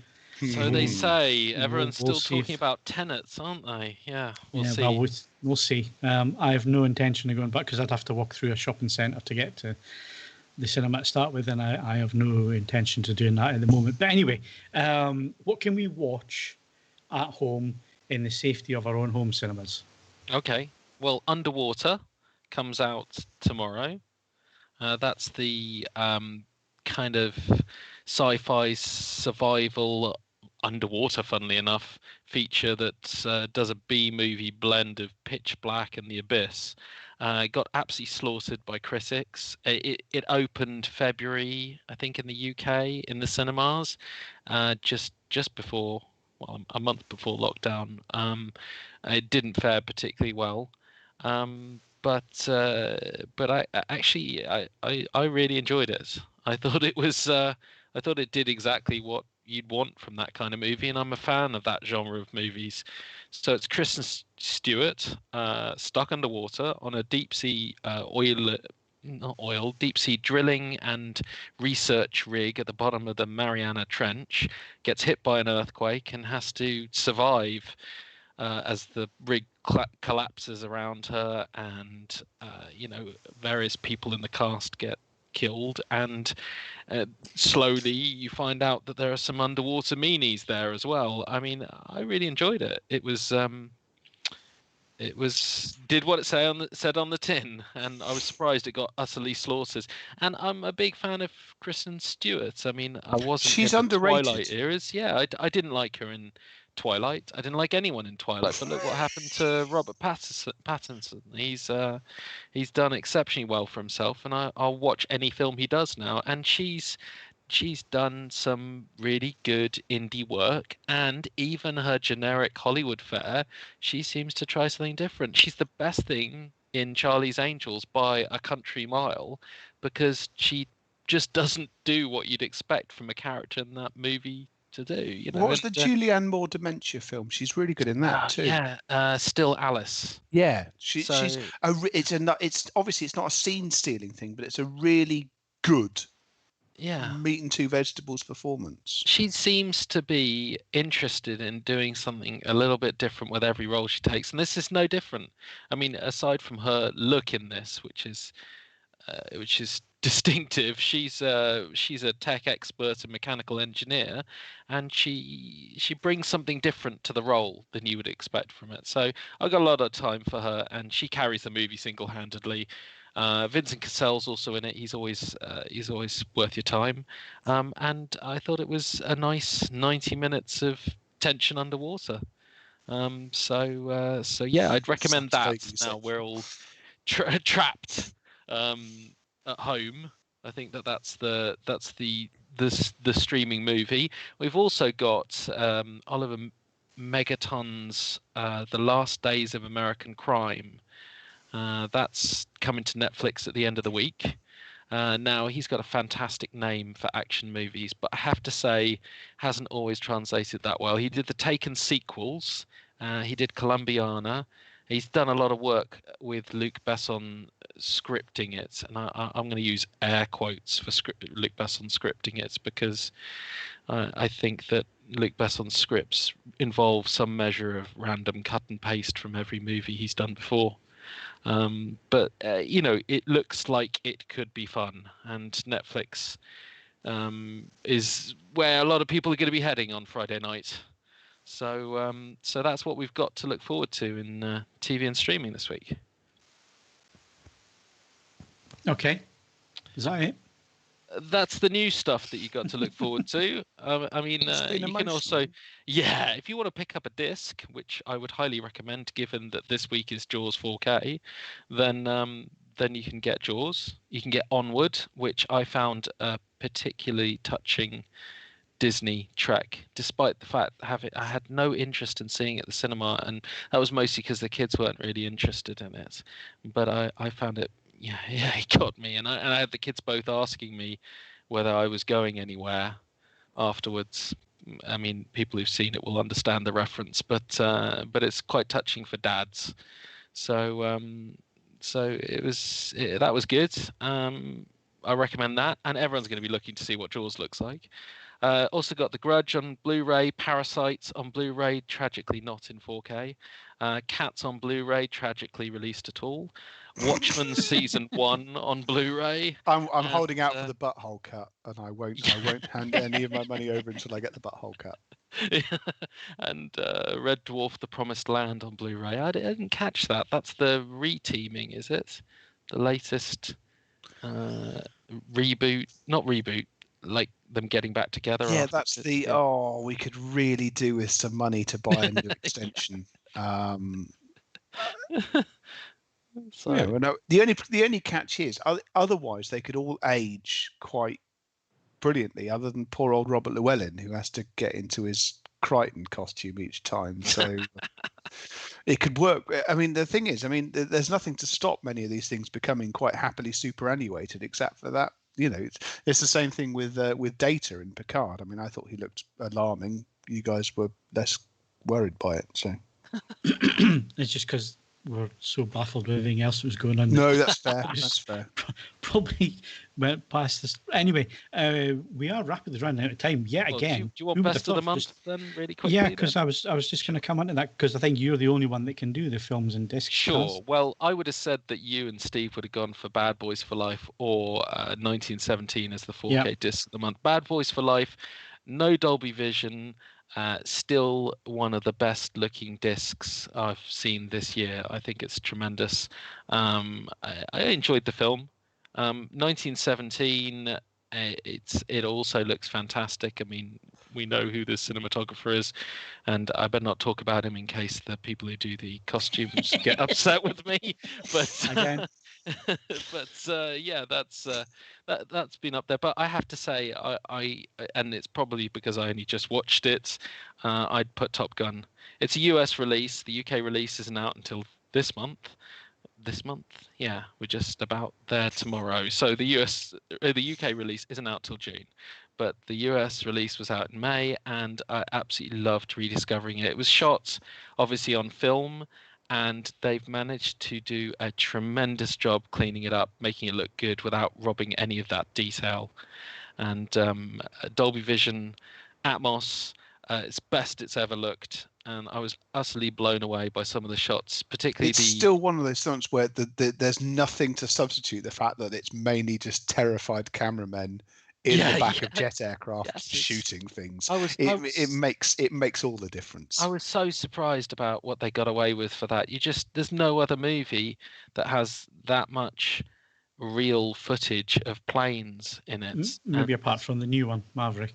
Well, yeah, obviously we don't know that yet. Yeah, that's what we're all looking forward to, because I mean that's actually Cruise in there. What was the one that came out not that long? Because always what happens in Hollywood is usually have two separate movies on the same subject. Yes. You know, like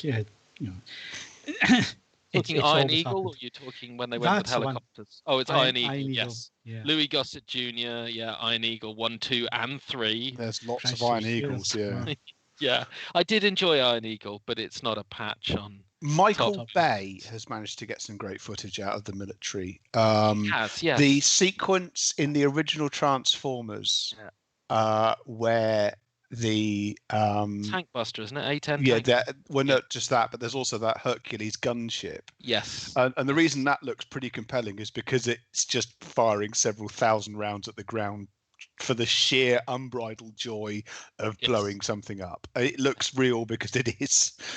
So he's managed some good footage, but I agree with you. Yeah, it's monumental. And I haven't seen the 4K version. It's one of those ones, simply the nostalgia of, there's the, F-14 is out of service with the US Navy now. If you want to see one, you have to go to Iran, which is tricky.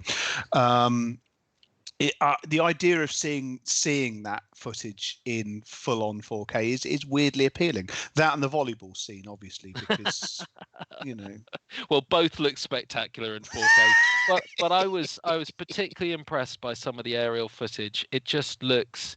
I mean, it obviously doesn't look like it was shot yesterday, but it looks like it wasn't shot 35 years ago. Do you know what it was shot on? Was it 35mm film or was it bigger format film? I think it was 35mm. 35mm. Yeah. Don't quote me on this, but I can't remember where I read it. Isn't it? There was the Navy made I think it's something called an RB-66 available, which is a fairly hefty but nonetheless reasonably nippy twin-engined aircraft that had the ability to sort of stay with some of the footage and get camera people and their cameras and their spare film up into place to shoot things, which was why it looked sort of like it does. But I can't remember where I read that. It may have been a hallucination or a dream. These are very weird times. I spend a lot of time on my own. So well, I mean, it was great revisiting it. I still think, I know anyone new to Top Gun will probably find it deeply cheesy and cliched, but it made the rule book back in the day. It's so quotable. When you watch it now, though, it does look like it was shot as a parody. It does. I did put that in the review, but I've got so much love for it. I just don't care. I'm totally on board when they're singing "You've Lost That Loving Feeling," or when Goose is over laughing when he's trying to take the Mickey out of Iceman, or or when they're flying upside down for no apparent reason and somehow manage to make the shots look like the planes are vaguely close to each other. I mean, I thought it was really good. I mean, it's just a nonsense story. I'm going to hit the brakes and fly right by. I mean, they got some, they just made it into an iconic, absolutely brilliant piece of 80s. Negative Ghost Rider. The pattern is full. Cheese. Yeah, it is. I love it. Okay, we need to like I say, we're running fast out of time. So best show of the month is without a doubt Cian France's HBO show 6-part miniseries. I know this much is true, with Mark Ruffalo, unrecognizable in 2 roles as twin brothers, and it's tremendous work. It's deeply moving, powerful study on mental illness, family trauma, abuse, everything happy that you want to be watching about. But I mean, it's HBO at their best, and the best work I've ever seen Mark Ruffalo do. Highly recommend it. That's my quick TV show. So what, better than that DuPont thing he was in not that long ago? Yes, better than that. Blimey. He was very good in this. This is particularly exceptional work. I mean, the way he manages to play 2 sides of twin brothers, one of whom has some very serious mental problems, and the other of whom probably has some of his own that are not recognized, in very different ways. One of them's an energetic performance, full of tics and full of nervousness, and the other one's a more cool and assured performance, but they make you think they're 2 completely different people playing the roles. I mean, he absolutely nails it. Superb. And better than Normal People, which would have been my previous choice until I watched it. Can I just say, this is not a TV recommendation, but it's more of an ironic contemporary recommendation. At the moment, Amazon have still got Contagion, so if you like, you can watch The World as an uncanny portrayal of the world as it is now, and then you can back to back it with Mad Max Fury Road for an uncanny portrayal of how the world will be next year. So if you're stuck for something to do, just get stuck in. Right. Okay. Before we go into our final discussion point for this evening's podcast, we need to do the quick Q&A questions. Don't forget as well, you can do donations. So you could do a super chat, or if you just feel like making a donation, you can do that through Patreon. That's like a monthly subscription, and you could do that, or you could make a one-off through the Streamlabs, and all the links are in the descriptions for that. But the questions are: Robert Kelly, Sony Master Series TVs 2020, when will they be announced? They were announced at CES, the LED 8K screens anyway. The idea this year was, because those are such large screens, that our reviews were going to be done off-site because of where we are during the event that is still going on. That's not going to happen at the moment. So reviews are going to be a little bit delayed in terms of the 8K screens. In terms of the OLEDs, none of the Master Series have been announced at the moment. However, IFA is probably going to be a good time for the Master Series OLED to be announced. It'll be an A9 model, 55, 65, possibly a 77. although we don't know that for certain. That's where I'd put my money if I was a betting man. I'm not a betting man, but that's where I would put my money.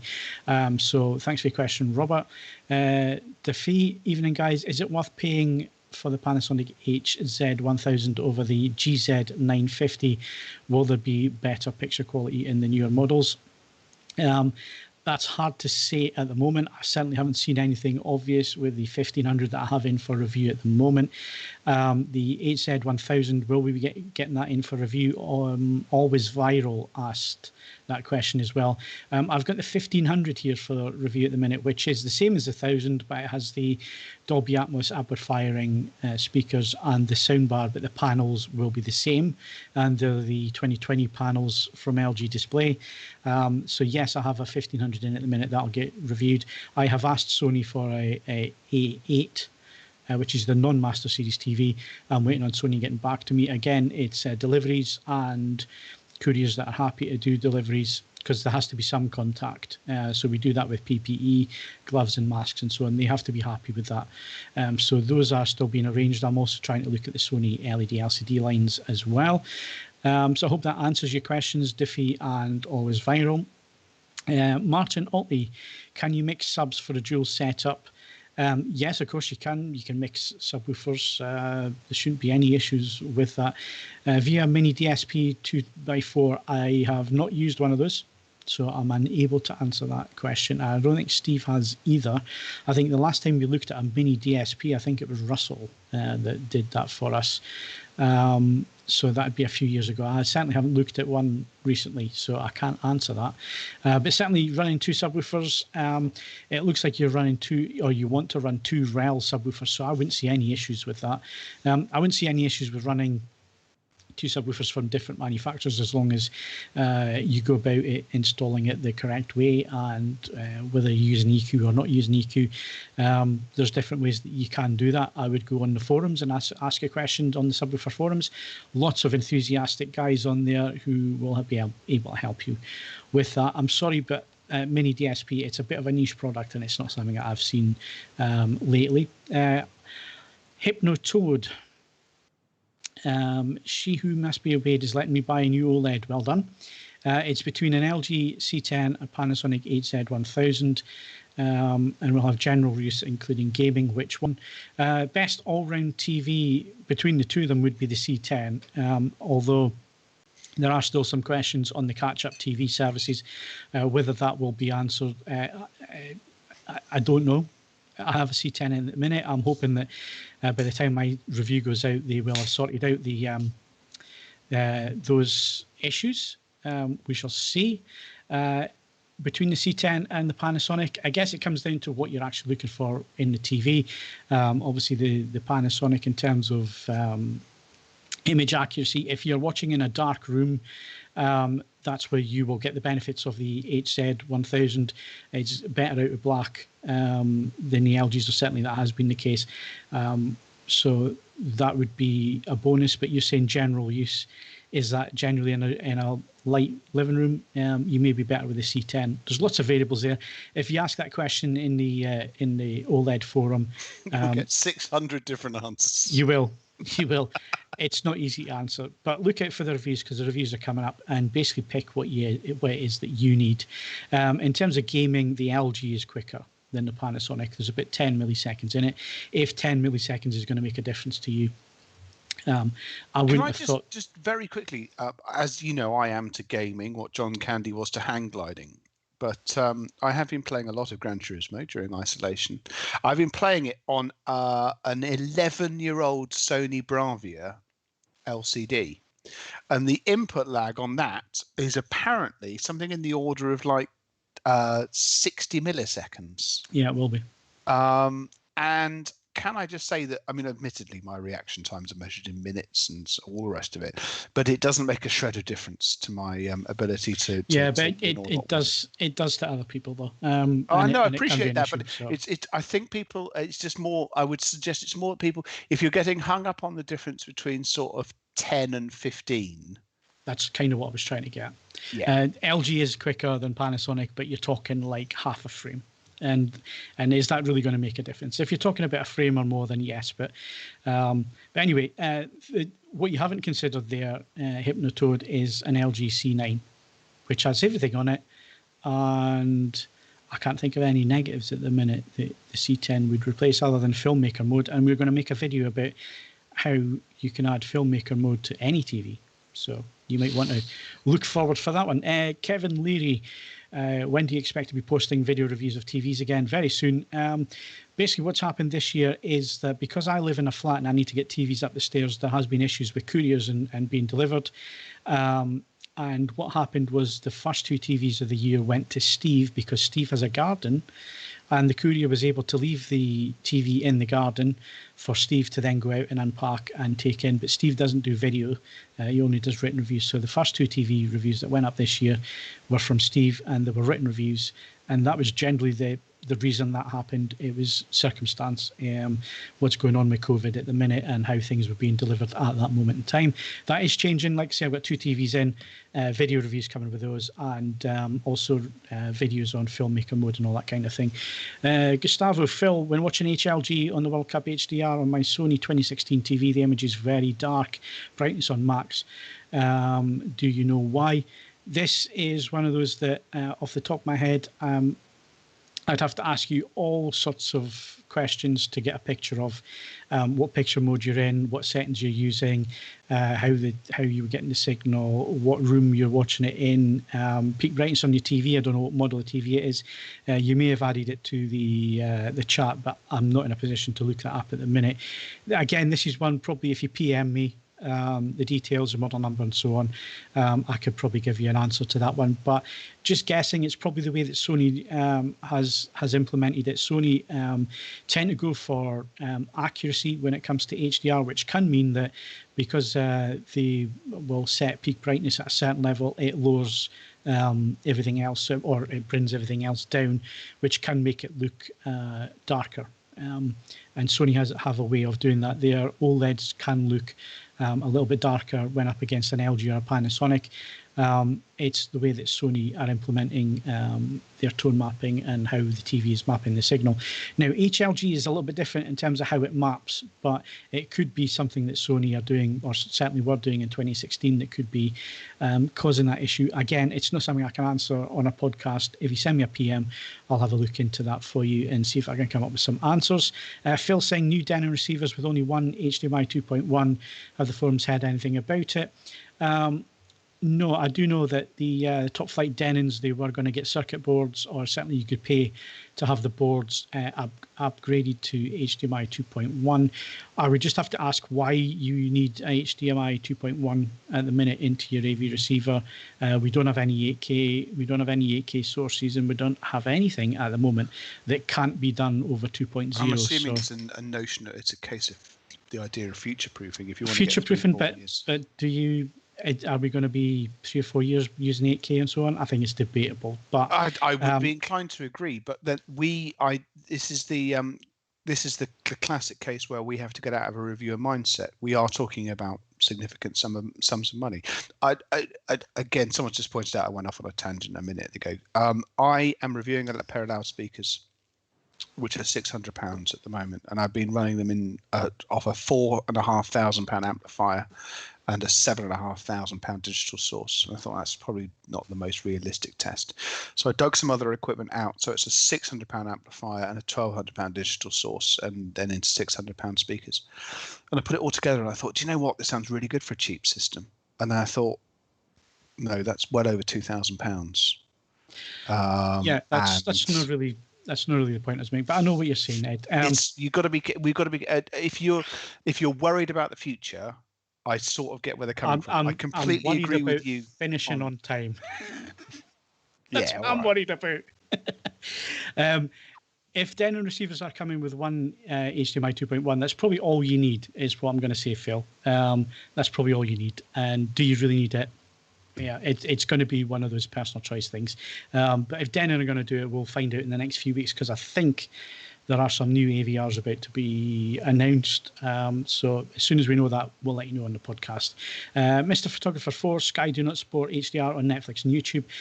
Not at the moment, they don't, because obviously HDR10, and they are supporting HLG, which is hybrid log gamma at the moment, for their downloads, certainly from their services. I suspect that they will at some point announce that that is going to happen. It'd be silly if they didn't. So we'll wait and see what happens with that, because you've got Disney Plus as well, which is HDR10 and Dolby Vision, so and also available on Sky. So I would imagine that something is going to happen with that at the moment. If you've got a new LG 4K TV, you should be okay.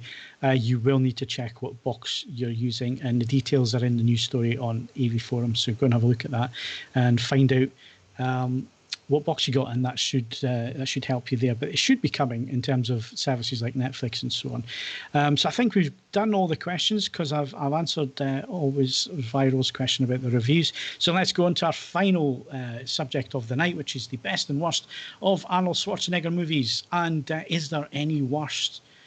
I've been trying to think now. There's some cheesy stuff in there, definitely. But some would argue that anything that Arnold's in is usually of a certain. No, someone has already pointed out that Hercules New York, that's not kitsch. It's just dreadful. It's just awful. And I would also say that Terminator Genesis, it doesn't matter if it's got Arnie in it. It's a festering load of bollocks. You know it's what? not to say that he didn't have a last decent Terminator film in him, because he did. But Genesis was guff. I would agree. But I still enjoy the beginning. It's just halfway through, I just have to turn it off. So that's not necessarily a mark of a great film. No, I'm not saying it's even watchable. I'm just saying I give him the beginning because I quite enjoy him at the beginning. I quite enjoy the throwback and how they Back to the Future to it. I got time for that, and I got time for him, particularly given that the new cast are abysmal. But then it goes into Nano Terminators, and I just have to turn it off. It just gets stupid, which is saying something in a Terminator movie. But it's hard to think of his back catalogue and think of many that I wouldn't watch. I love even the terrible ones, like I think Raw Deal is a pretty bad movie, but I've got a lot of time for that. Commando is absolute classic, but it's just more cheesy than Top Gun. Yeah, but that's why. Again, it's a film of its time. I remember skiving off because we were friends with the girl at school whose dad owned the video rental shop back in the 80s here, and we used to skip school and go to her house and watch the latest films. And I remember Commando from then, and it's just one of those films that stuck with me all. I could sit and watch that again. And I know it's absolute cheese, it's absolute bollocks, but there's just so many quotable lines. I could really watch it right now. It's just one of those. Yeah, absolutely. I don't understand Kindergarten Cop, I have to say. I love it, but I just can't understand who they were making it for. Because I enjoy watching it, but it just doesn't make any sense that it's got tiny children in it. I mean, no. I remember watching it as a kid. Now I'm certainly younger than Phil. Kaz, you're slightly older than me. It's came out 1990 though. You can't have been. I was 10. Yes, which is fine. I mean, I watched Die worked. Hard at 11. That's No. fine, It worked for me as it. And the other thing is that Kindergarten Cop. I can't hate Kindergarten Cop because it's a necessary bridging act between raw action Arnie and True Lies Arnie, where it requires a degree of, and there is an element of nuance. Yes. Only a small. Oh, I do love True Lies Arnie.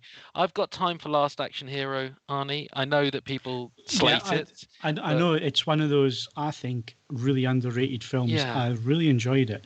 I don't know if I would enjoy it now. I certainly haven't seen it since 90. I think last time I watched it was probably on Laserdisc in 95. I haven't seen it since. Definitely didn't like it on release, because I was into his action movies. I loved all his action movies, and I watched Last Action Hero, and I was like, "What are you doing, Arnie?"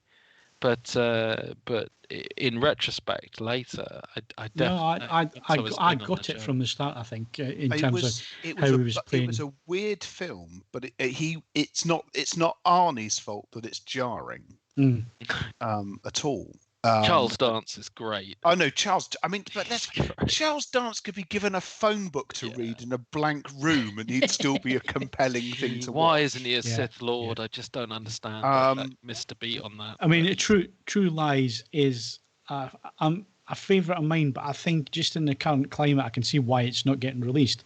I can see why it's been tucked away and quietly forgotten about. But I really liked that. And again, it's another cheese fest. Absolutely. It's just magnificent. I don't know. I mean, it's really well done. And also, I mean, I have to say, we chose Last Action Hero for the quote thing this week. I mean, the True Lies is just a quote fest. You know, hurry, my horse is getting tired. Yeah. There is no other film in history where that line's been uttered. I mean, they released Rambo 3. There's no reason they can't release True Lies. It's just James Cameron can't be bothered to get his head out from his underwater 3D cameras, shooting, 5 avatars, and give us True Lies and The Abyss. It can't be any other reason than that. I mean, I'd agree with you, Phil, if it weren't for the fact that he's kept The Abyss back as well. He's just sitting on those, both at the bottom of the Mariana Trench, shooting Avatar sequels. But anyway, I absolutely love True Lies, and I think that Arnie has shown over the years a little bit more than just his action teeth. But if we're going to pick best ofs, for me it comes down to probably a trio, and I'm really finding it hard to nail them. That it's got to be Predator for Arnie, kind of going it solo, because I think he's the main draw for me in that. He's fantastic in that.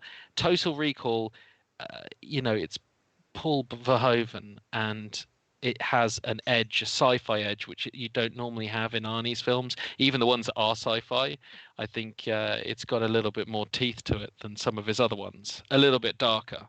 And Terminator 2, which has Cameron working as special effects magic, and it has Arnie in it. So that's his most iconic role, But is it his best role, Kaz?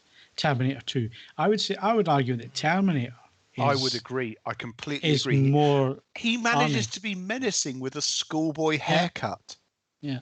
Are we clear about this? I get Terminator 2, okay, because it's the big budget rehash of it and special effects, and it pushed boundaries, and it did. But there's something jarring about his performance in Terminator 2 that almost takes it a little bit too comedic and a little bit too serious, because he's on the side of the good guy, whereas I just think in the Terminator he's just absolutely terrifying. He is personified, and he's Yul Brynner, full on Westworld, gonna come and end you and not gonna stop. Yes, I do like in Terminator 2 that he's that, and that the first time you watch it you don't know he's good, and then after you know he's good, you think he's indestructible, and then you meet someone who can destroy him. I've got a lot of time for that, because he's tough. I mean, Arnie. So is Hollywood, though, because every Terminator movie since then has gone with that plot. It has, but it's never topped that. I mean, Terminator 2 for me was the Aliens to Terminator's Alien, and that's why everyone goes back and forth over which they prefer, because they're both slightly different versions of the movie that take it from kind of a horror escape movie, because Terminator is like the greatest pursuit film ever made. Yeah, having Jason or some kind of horror movie killer after you is Terminator, but Terminator 2 takes that to a kind of a bigger aliens-y action level. And so I have equal love for both of them, but I'm in the Terminator 2 camp. But I see what you mean about his role. Although if I'm talking about him in a role, I'd probably give it to Predator, because I just think he's tremendous. But that's as much. It's the standing joke. The Daily Mash, the satirical website, runs an ongoing theme that Predator is in fact the greatest man movie ever made. Yes, But I've if read there were that only article. men, it Yeah. would win all the Oscars every single year. It wins the Oscar for the 200th year running. I mean, I've read that article. Yes, it's fantastic. It is a tremendous movie. I've got a lot of time for Predator. The only thing I would say is that Predator, I mean, this is a ridiculous thing to talk about acting in a film like Predator, but nevertheless, he's supported by, it's a cast that they probably aren't going to be troubling the Oscars panel anytime soon, but they are nevertheless, in the context of the film that they're creating, they're perfect. I mean, Jesse Ventura, all the rest of it. Total Recall is in so many ways more admirable because don't get me wrong, there are people who can act in that. I mean, Michael Ironside, I do terrible things to Michael Ironside. He's a hero of mine, but nevertheless, there's more impressive performance work from Arnie in Total Recall than Predator. Yeah, I can see that. Yeah. I mean, anyway, those are my trio of picks. I find it hard to pick between them for different reasons. But those would be my top. He did make some absolute shit in the 90s though as well, didn't he? Well, I mean, looking at some of Batman and Robin. Well, Batman and Robin. Okay, yeah. So I go with Batman and Robin as being his absolute worst film because he was just. But the whole film was a terrible, miscarriage of justice. I mean, you can't be angry at Arnie. It's not. Yeah, it was the whole thing. I'm angry at Clooney. How could Clooney get such a cool Bruce Wayne, like a good choice for Bruce Wayne, and how could they stick him in such a ridiculous Batman role? Nipples. Yeah, don't. It's a terrible movie. So it's not his fault. But the ones that you could write off as being pretty bad around that era, I actually have a lot of time for, like Eraser. I love Eraser. Sorry, it's just massive guilty pleasure. It's a massive guilty pleasure when he gets those ridiculous rail guns and starts going to town on people. It's fantastic. I will say that Jingle All the Way, which is sat just above, is not. That's pretty terrible. That's pretty grim. And Junior, just below it, that's also shite. I think the branch into family films was not. It was never wholly successful, and it's not necessarily a detriment. He can do more things than Arnie's always been capable of doing more things than we necessarily give him credit for. But it was a case of what we wanted to see him do. Yeah. That's the other one that was truly dreadful. Collateral Damage. That's just floated into you. That's a festering pile of bollocks. Okay. End of Days, Kaz. What was your thoughts on that one? Because that was Turn of the Millennium film. Yes, it was. End of Days, I would say, if you watch it again, you'll find Arnie's actually trying to act. Yes. He's depressed and he's got PTSD and he's suffered loss and he's eating NutriBulleted pizza for breakfast and taking severe risks in his job, and I quite like that role. I just never liked the ending because it logically didn't make any sense. It didn't make any sense. But the rest of the movie I enjoyed. I thought Gabriel Byrne is a great devil. Most unnecessary nudity scene in the history of the known universe. It's like one of those things where we need to get the rating up to X. Can you just randomly take your clothes off a minute earlier than you otherwise would? Just throwing it out there. Okay, but yeah, I actually quite liked that film when it came out. I remember that.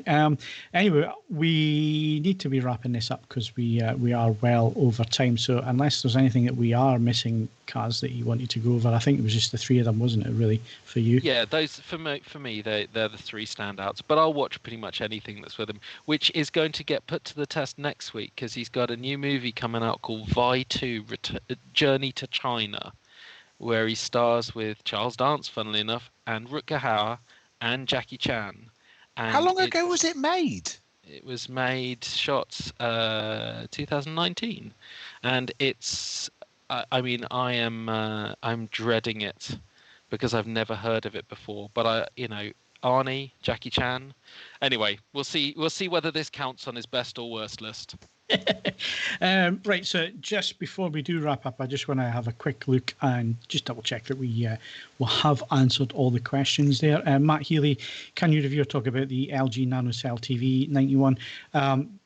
At the moment, I don't have any plans to cover the nanocells. Again, it also comes down to review samples and being able to get hold of them for review. It's something that I may look at after this current batch go through. Again, a lot of things this year are going to come down to supply and being able to get them delivered safely with current circumstances and so on. So again, we're going to try and cover as much as we can.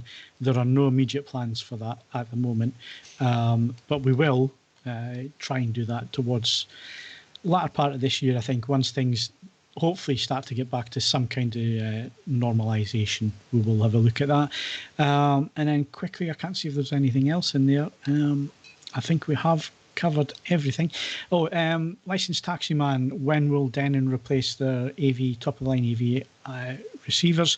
I like the fact that Denon have stuck with their top of the line. It's something that we've discussed on the podcast a number of times, is how quickly manufacturers have been, certainly with the AV products, desperate to replace them year on year. The plan with the Denon, certainly the top-end Denons, was to keep them around for a number of years and upgrade them where they could upgrade them. So like I said earlier on, there was plans to add in an HDMI 2.1 board. I believe that is still an option. It'll be a paid upgrade, but it's nice to see manufacturers taking that line. It's the way forward. It has to be the way forward, because I don't think you can get AV enthusiasts to upgrade their equipment, especially when you're talking about that. I think it was nearly $3,000 for the 8500 when it was new. That's a lot of money to be replacing year on year. So yeah. So I think that's all the questions answered. If you were wondering where Steve is and weren't around at the start of the podcast, Steve's suffering from hay fever and wasn't able to be on the podcast tonight. He'd been sniffling and crying more than usual. So he's not here this week. So hopefully he'll be fit to return on next week's podcast. And Mark is missing as well. Mark was supposed to be here this evening. He has been having trouble with his laptop. We haven't heard from Mark, so I have to assume that has been the issue today, and Mark hasn't been able to make it along. So hopefully Mark will be here next week as well. But that's it for this week. Do remember that you can make donations at any point during the week. The links are in the description. And if you do that, we will read out your questions on next week's show. And of course, you can do super chat and everything next week when you're with us. But my thanks to Ed Selley. I understand you're interested in drug dealers. And Cass Harlow. I should tell you that I have killed people smarter and younger than you. Don't forget, if you have enjoyed the podcast, then please like and subscribe and hit that notification bell. I haven't done that enough this week because Steve normally does that. But do hit the notification bell, and it will tell you every time that we publish new video content on the channel. And of course, if you like and subscribe to the channel, it does help us. It helps in search results and everything else, and for the channel to be noticed and for new people to find us. So do that. You can also follow us on Twitter and Facebook, and you can bookmark avforums.com for latest reviews, news, and of course the forums area, which you should go and check out if you haven't done that for a while. There's lots of interesting conversations happening over there. And if you're listening to us on audio and on iTunes, then why not leave us a 5-star rating there, but only if you enjoyed the show. I'm Phil Hinton. Thank you very much for watching again this week, and we'll see you again next week.